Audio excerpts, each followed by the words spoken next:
Hey, thanks so much for listening to the Ridge Community Church podcast. My name is John. I'm one of the pastors on staff at the Ridge, and our vision is to bring the hope of Jesus into every home. So as a piece of that, our goal each week is to bring you something that's hopeful and helpful. So subscribe to this podcast to make sure you don't miss any hopeful and helpful conversations. Hey everyone, and thanks for listening to this episode of the Ridge Community Church podcast. If you find today's episode hopeful and helpful, then please follow or subscribe, and then rate and review so that more people can find the conversation.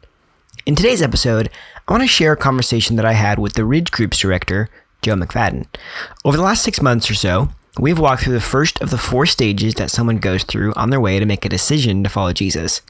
Our goal has been to give you some helpful tools to be able to help your one, that person in your life that you are investing in to help them find Jesus. In this conversation, we talk about how to help walk someone through making a decision to follow Jesus, how to know if they're ready to make that decision, how to not be pushy, but still take action, and a lot more. This is my conversation with Joe. Well, hi, Joe. Thanks for coming on the podcast. Yeah. Thanks, John. So every time you and I have on a podcast together, inevitably you mention groups, right? Which I mean makes sense, right? Because you spent so much time thinking about that. So, you know, I'm gonna give you a chance to start off there, okay? Yep. What's maybe your favorite part about being in a small group? Yeah, my favorite part about being in a small group is probably like the insights and perspectives that other people bring. You get to see just different thoughts and kind of based on where people may be in their journey of finding and following Jesus, and just get to hear other perspectives. Maybe think about something a little bit differently, or spur a new thought or line of thought about something that you hadn't really considered yet before, whether it's a perspective on life or a perspective on something that you're reading in the Bible or thinking through, or questions that you've had about faith. And the insights and perspectives of others is just so valuable. And one of the things that I love the most, I don't know, I'd say secondly is probably just also seeing God at work in the lives of people. Like over time, once you're connected in a group of people, you begin to see how God just grows people and his work in their life a little bit more clearly, because you have this ongoing kind of encounter with these same people, and you're able to see where God's at work in different ways, which is so cool. It's kind of it really is cool to see people like their confidence or their trust grow through time. Especially like someone maybe, even if it's something as simple as somebody being nervous to talk about a certain question, to all of a sudden maybe you have a new group member and then they're the one explaining like, oh, here's how I found this. And you're like, whoa, look at that change. That's so cool. Yeah, I think people are rarely aware of just what that looks like in their own life as well. So to see that in the perspective of others, it's so cool. Yeah, kind of like a haircut where you can't notice it's growing until you look back at an old picture. Yes, exactly. Yeah. Well, as much as I'm sure everybody wants to hear us talk about haircuts, why don't we transition to our main topic today, which over the last 6 months or so, we've been diving into the 5 stages or thresholds, kind of depending on what term you like to use, that someone goes through as they kind of finally become like a follower of Jesus. Mm-hmm. And we got it from a book called I Once Was Lost, by Don Everts and Doug Shop, which we can link that in the show notes. If anybody wants to read that, I'd highly encourage that. And we've gone through the first 4. And so I asked Joe to join us talking about the last stage, which they call entering the kingdom in the book. But I think, we'd probably just say making a decision to follow Jesus, right? Yeah. So why don't we start out with a little bit of a foundation, Joe? Yeah. How do you know if someone's ready to make that decision? Yeah, I would say, maybe they began seeking after God. It's definitely, that which is kind of threshold 4. They're leaning in, they're asking questions. They may even have some urgency to their questions. They're at a place where some of those questions are getting answered. And this is generally kind of some of the things that you're looking for. You don't want to wait till all of their questions are answered, because seeking after God has a season for many of it and for many people. And it's sometimes often a really short season. So it requires us to pay attention to our one's posture, their curiosity in Jesus and interest in him, and look for where God is at work there. A great question that I like to ask is like, hey, if you could ask Jesus any question right now, what would it be? Or how is your view of Jesus changing? So someone approaching this fifth threshold has probably taken a step or a few steps forward. Maybe they joined you for an alpha course, or maybe they joined your Ridge group to learn more, or came and checked out some services with you at one of our campuses or online to learn about the hope that Jesus offers. Or maybe you began to show them some things from the Bible, what Jesus says, and they're beginning to see their need for Jesus. And that's important. So throughout the journey towards faith, it's helpful for us to model and openly talk about our own need for Jesus, to kind of point them toward it, because really it's tough to make a decision to follow Jesus until you begin to internalize that need for him. Those are some things that I would look for. I think you bring up a really good point where you're talking about how, well, one, this person, right? You spend a lot of time investing in them. And I think it's easy to have this mindset of like people exist in two places. Either they're not a follower of Jesus or they are. And we know it's a scale, right? And so we are assuming at this point, you're looking for somebody who's much further along in that scale, right? To have these conversations. And I love that you bring up that question. Can you say it again? The question of, would you ask Jesus? Yeah. If you could ask Jesus one question, what would it be? Or so when somebody responds like, is there like, as somebody's answering that question, how would you know the difference between, okay, this person needs to be like maybe challenged a little bit versus you're like, okay, they're still maybe earlier on in their faith journey. Yeah. And one thing is, I want to point out a difference between like a threshold 2 and threshold 4. So threshold 2 is the curiosity, whereas a threshold 4 is seeking. When someone's seeking, there's a little bit more urgency to their questions. So they need to know because there's a personal implication to it. So the questions that they're asking are going to be more personal, less generalized. The threshold 2 is going to be more generalized. It's more about worldview. And threshold 4, they begin to internalize and personalize it and look at the cost of really following Jesus and the implications for their own life. And so the questions, so just asking that question is going to be huge. Hey, if you could ask Jesus one question, because if it's personal in nature, they are wrestling through a personal decision, and that which indicates they are at that threshold 4 and not just looking at the worldview component of it. That's really interesting. I don't think I've heard it described that way. I like the separator there. The like, hey, almost talking about other people versus talking about themselves. And that like, is this general concept true versus how does this truth about Jesus' forgiveness or the hope that he brings, how does it affect me personally? Right. Yeah. That's a main differentiator that's really helpful that you'll begin to see when you ask that question of people. Yeah. Well, and you had a second question. What was that? Yeah, the second question is, how is your view of Jesus changing? Because that could be insightful. If they've been really seeking after Jesus, their view should begin to change somewhat. Maybe they're not fully there yet. Right. They could make a statement like, he seems really interesting, or there's a lot that I like.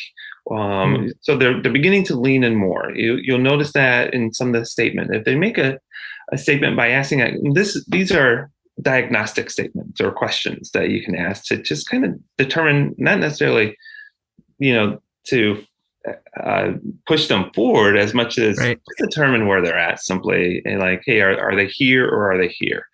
So by asking that question, how's your view of change, Jesus changing, you begin to see just kind of exactly where they are in the thresholds, and if they might be closer to that line of faith, especially as their view of Jesus changes and it becomes more personal, and it becomes more of, okay, they are looking at this as an example to follow. They're looking at Jesus that way.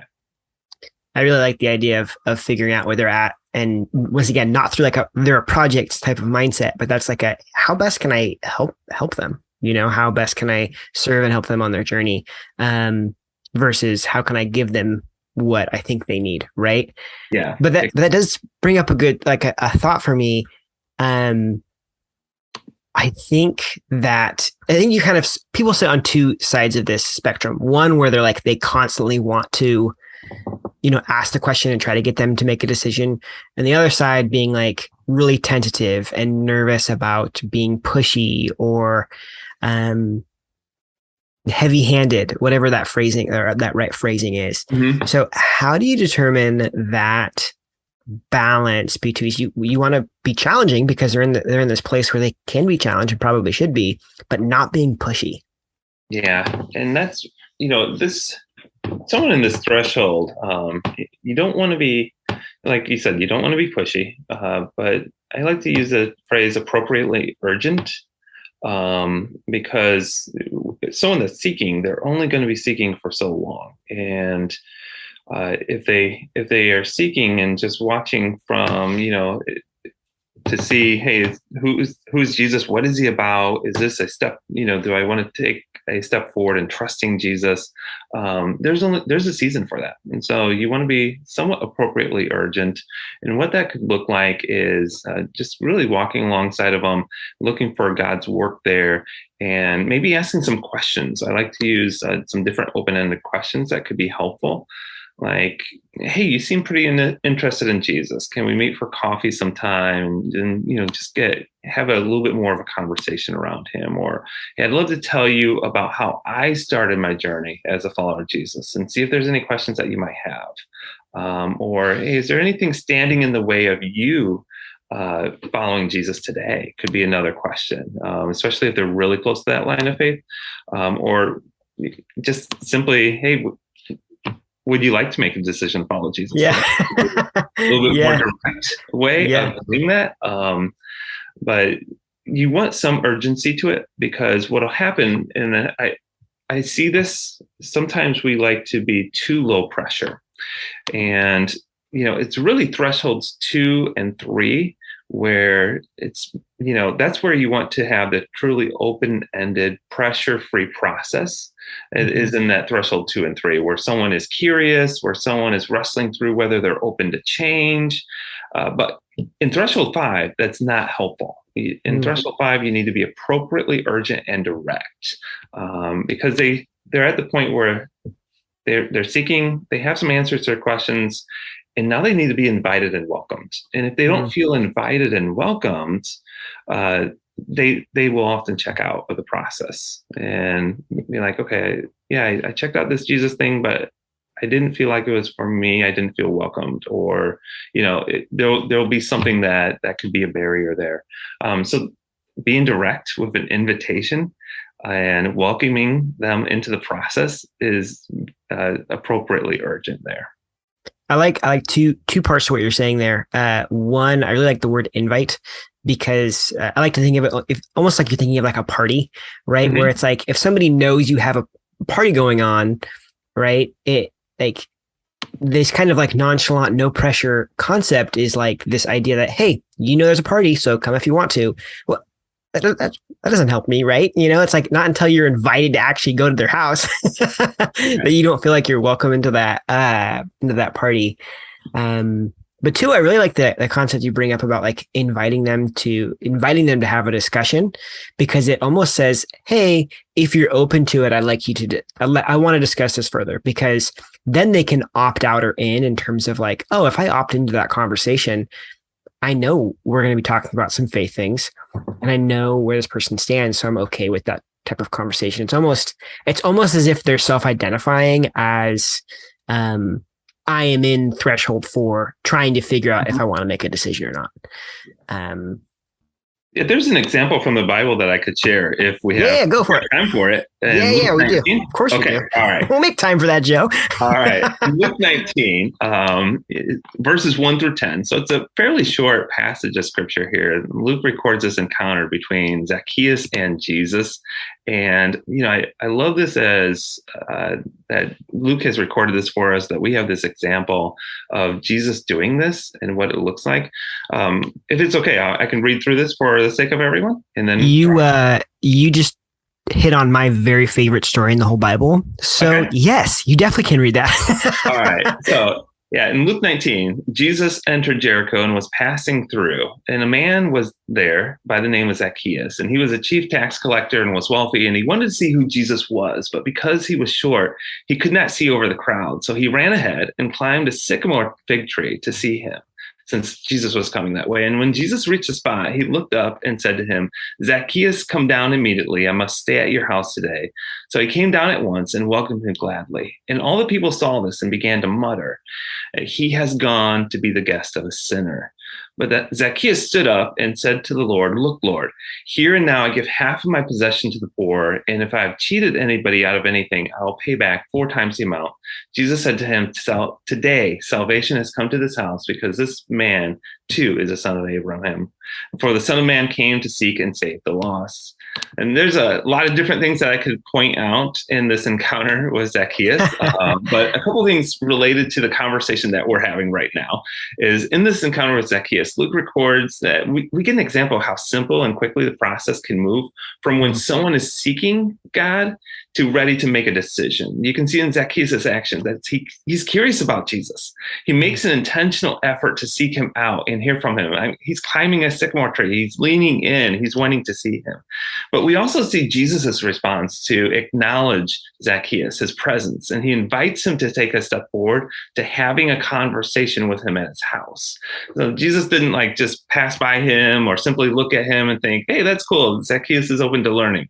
Jesus makes an intentional effort to have a conversation with him. He was appropriately urgent.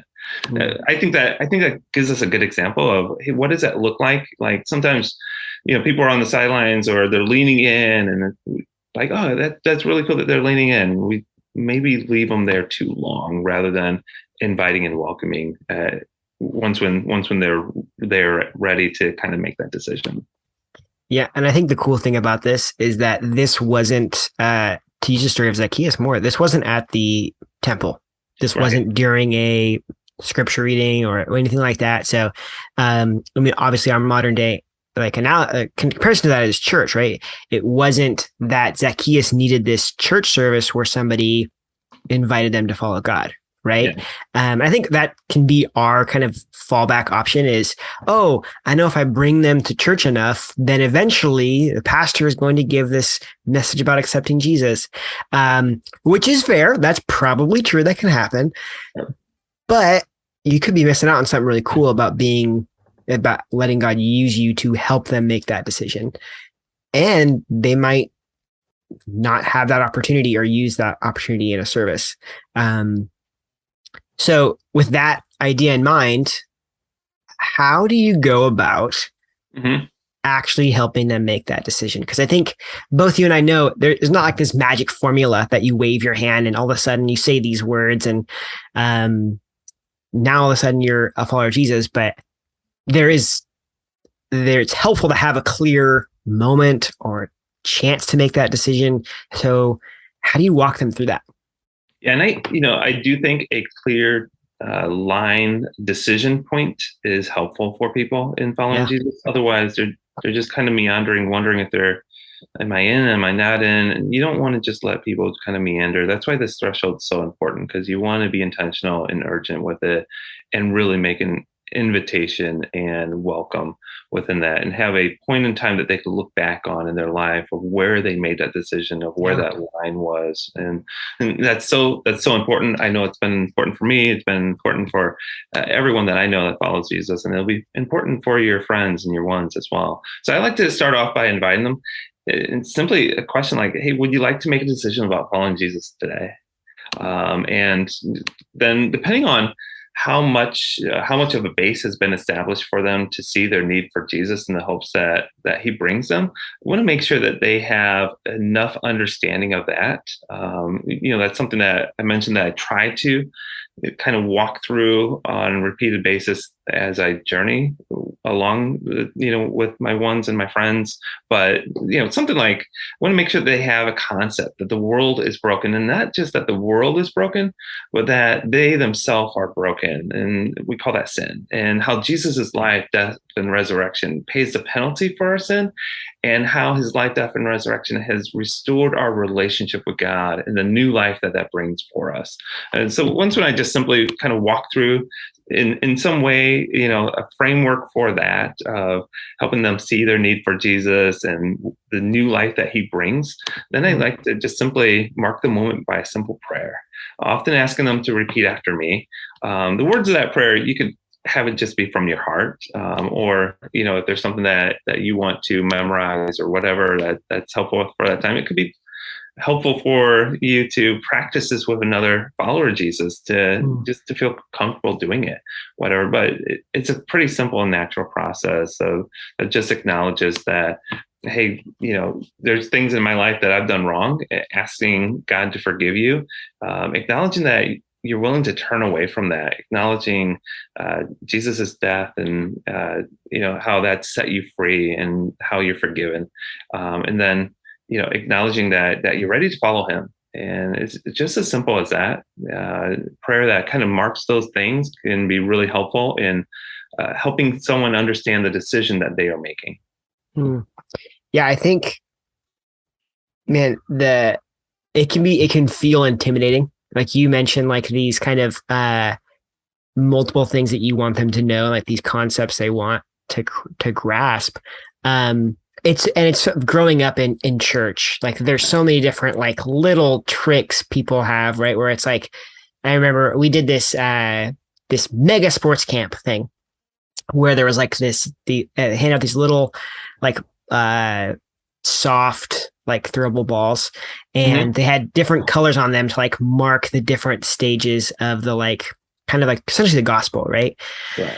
I wonder too if having your 4 or 5 points that you really want to hit on and saying, and look, almost like asking him a question about this, like, hey, what do you believe about like the brokenness of the world? Or what do you like? Cause they've talked, you had to have talked about sin at some point, right? If they've been asking questions about Jesus.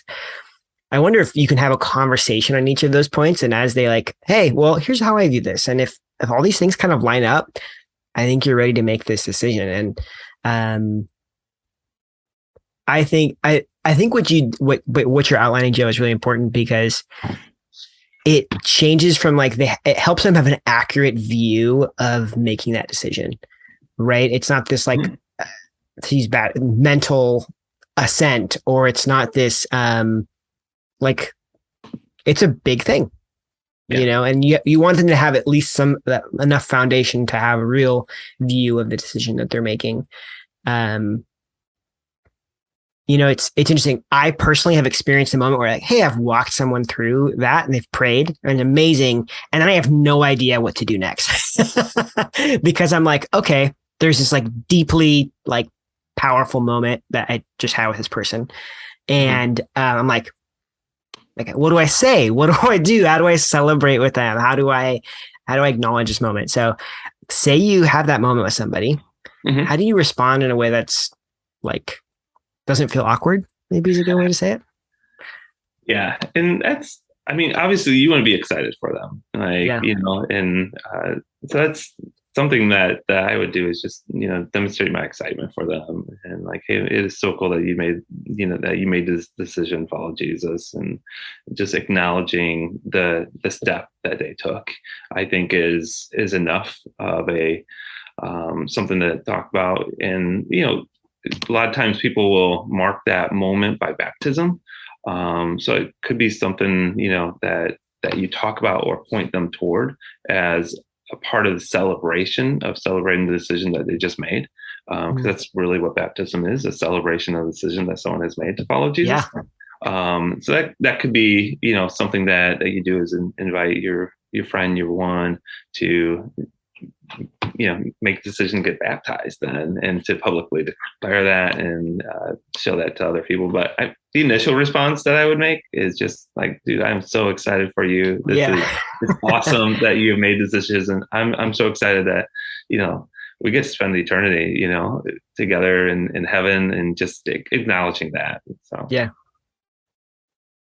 I think that's the celebration. I think that's so good. That's so key. Because you don't want it can easily feel like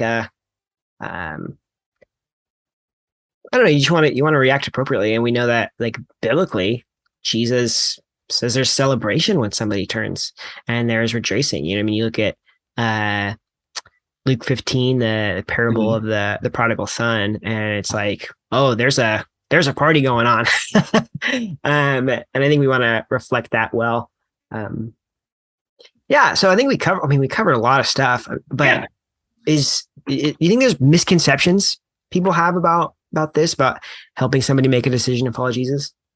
Yeah, I definitely think there are some misconceptions. I think we talked about just a few along the way, but want to highlight probably a few of these misconceptions. And one is just, you know, the laid back approach. If you're too laid back in the process and expect your friend, your one, to meander their way just kind of toward that decision, that's probably not going to happen. An invitation is needed, a welcome of some type is needed. So they need someone like you to walk alongside of them and really prompt that and really set that up. And I think another misconception that people have is just about how awkward it could be.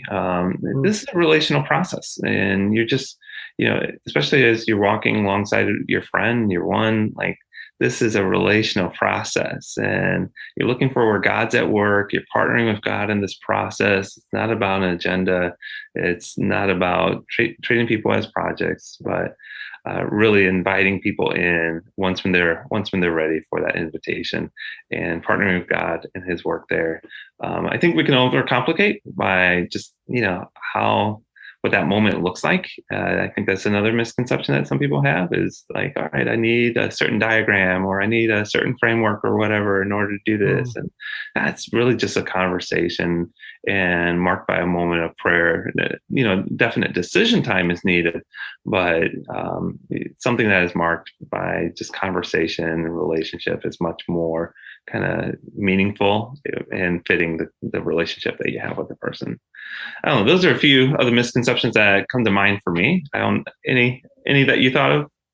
Yeah, I think the big one is probably the idea that you need to be a certain place in your faith journey in order to help them through that. When the reality is, like, if you have made a decision yourself, you are qualified to help somebody else through that decision because you've done that. In fact, are called to by God to help people do that. And so, I think it's kind of like the kind of classic, like, oh, that's for pastors to do. That's for people who work for a church to do. And it's like, if you made a decision, what got you to that point, and helping somebody do that as well, like, you can do that. I think that'd be my encouragement. And like, that's the misconception that's really like in front, is that that's for somebody else to do. When really, like, you're missing out. I do think it's funny you bring up the awkward thing, because you do feel like you're putting yourself out there, because it's like there's a not an awkwardness, but it's almost like, gosh, this is such a terrible analogy, but I'm gonna use it anyway. It's almost like you're asking a girl on a date, where you're putting yourself out there a little bit, and you're hoping you don't get rejected, but at the end, it was worth it, right? And I would say that's true about helping someone make really the biggest decision they can make. Yeah. And I think that's for some people why it's awkward, because it is a big decision and you don't want that to fall flat, or miss the timing that God has. And that there's two extremes there. One is waiting too long. The other extreme is jumping the gun before someone is ready. So it really takes that partnering with God in the process, because you don't want to wait too long and miss the opportunity. And you don't want to ask at the wrong time either, when they're just not ready. That's why stuff that we've been talking through and the framework that we've given people will hopefully give you enough tools and things to look for you to know that, hey, and be confident that your one is there and that they're ready. Hey, if I can steal you for one more question, it just popped in my mind as you were talking. What do you, I hate to end it on this note, but I think it's valuable. What do you do if somebody says no? What do you do if someone's like, hey, no, I don't really want to make that decision right now? Like, you don't want to like give up on them, and that, right. You know what I mean? You want to help them. And so, like, is there there's two sides of that. There's one that's like, maybe they just need a little bit more encouragement before they get there. And 2, it's like, oh, they might need a lot more encouragement. So how do you respond if somebody says, no, I don't really want to make that decision? Yeah. I mean, first I would acknowledge it. I'm like, hey, I totally understand. This is a big decision to make. If you're not ready to make this decision, that's okay. I'm here, and I'm going to be, I'm here for any questions that you have. Depending on the relationship and kind of how that conversation goes of them saying that they're not ready, I could, just, hey, out of curiosity, what is keeping you from making that decision today? Something like that to try to see, hey, what is the barrier there?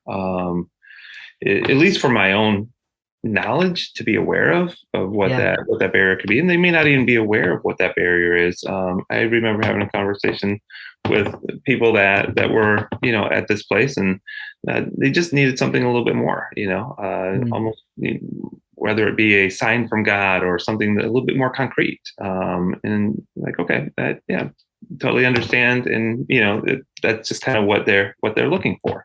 So for each person, it's kind of different on that thing that helps them cross or be ready to be open to that line of faith. Yeah, I think in my experience, to just build on what you're saying, like it's with a no, sometimes it's, oh, I need this piece of information that I still haven't quite wrapped my mind around. Or 2, like you said, like maybe there is this like, there's this fear of maybe a fear there as well. And I think I really love that you said, like, acknowledging that, hey, it's okay. Like, this doesn't affect our relationship. This doesn't affect how I view you. You didn't just break something about our friendship. It's like, hey, I'm still here with you. And, we're just still going along. So. Yeah. Otherwise, you are treating people as projects if you just simply abandon them, and after that, it's like, no, that is okay. not, bye. Yeah. It's part of the relationship. So yeah, continuing to invest, and even if they do make a decision to follow Jesus, that doesn't mean you're done either. There's still more. You want to help them guide them into the decision that they just make, and taking some of those first steps, and then continued steps beyond that. So either way, you're still walking alongside of them. Whether they say yes, whether they say no, you're still walking alongside of them because they're still your friend that you're still invested in. I think you just hit on another possible podcast topic. So well done there. Well, Joe, thanks for joining me and talking about this stuff. I think it's really helpful. I think it's really valuable to have a discussion about this. And I think, like you said, practicing and thinking about this so that before you kind of go into those types of conversations. So thanks, Joe. Yeah, very good. Thank you, Joe. Well, that was my conversation with Joe, and I have 2 takeaways for you all. The first is recognizing where your one is at by asking good questions. I love Joe's go-to question of, if you could ask Jesus one question, what would you ask him? The second takeaway is to be willing to invite your one to make a decision with you, and do that in a clear way, and don't just let them meander through that decision. Now, we'll have some more resources on all your one stuff in the description of the podcast episode. Thanks for listening to this episode of the Ridge Podcast, and make sure to subscribe and follow so that you don't miss any hopeful and helpful conversations.